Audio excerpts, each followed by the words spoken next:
তাণ্ডব নিয়ে বলতে গেলে এক লাইনে বলতে হয় একটা অসম্ভব অসম্ভব ভালো মেকিং এর একটা সিনেমা।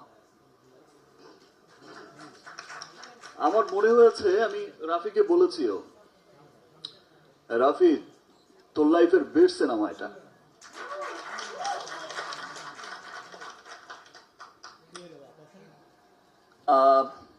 এই প্রোডাকশন, এই যে এই প্রোডাকশন হাউস আছে, এই কোলাবোরেশনের সাথে এটা আমার সেকেন্ড কাজ। রাফির সাথেও আমার এটা সেকেন্ড কাজ।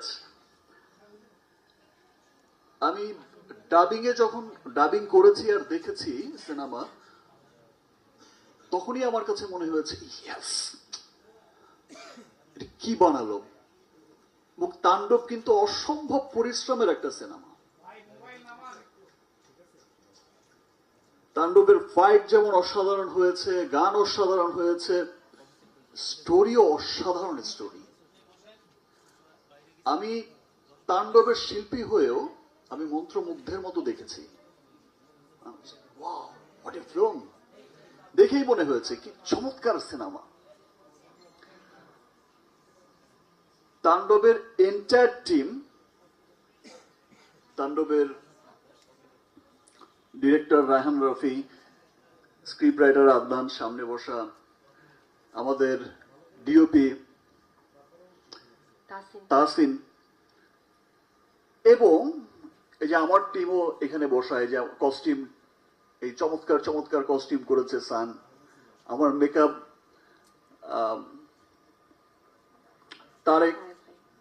তো এন্টায়ার টিম তাণ্ডবের এত পরিশ্রম করে কাজ করেছে এবং মন দিয়ে কাজ করেছে, এবং তাণ্ডবে এত বড় বড় আর্টিস্টরা এখানে কাজ করেছে। আমার নিজেরই মাঝে মাঝে আমি কি ঠিক করছি, রাফি ঠিক আছে তো, আমার কার কথা বলবো তাণ্ডবে। আফজাল ভাই, এই যে আমার সামনে রাকায়াত ভাই বসে আছে, মুকিত ভাই বসে আছে, লাবলু ভাই বসে আছে, সুব্রত দা, আর আমার পাশে যিনি বসা জয়া, জয়ার তুলনা তো জয়া নিজেই। কি অসাধারণ অ্যাক্টিং করেছে। এবং এই পাশে আরেকজন যিনি বসে আছে, অলরেডি লিচুর বাগান দিয়ে তো পাগল করে রেখেছে সবাই। তো আর সত্যি বলছি, যেটা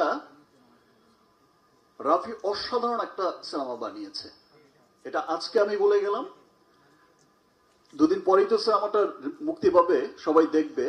আমার বিশ্বাস যে প্রত্যেকটা মানুষ সিনেমা দেখে বলবে, যেটা আফজাল ভাই বলল, যে এটা আমাদের দেশের সিনেমা।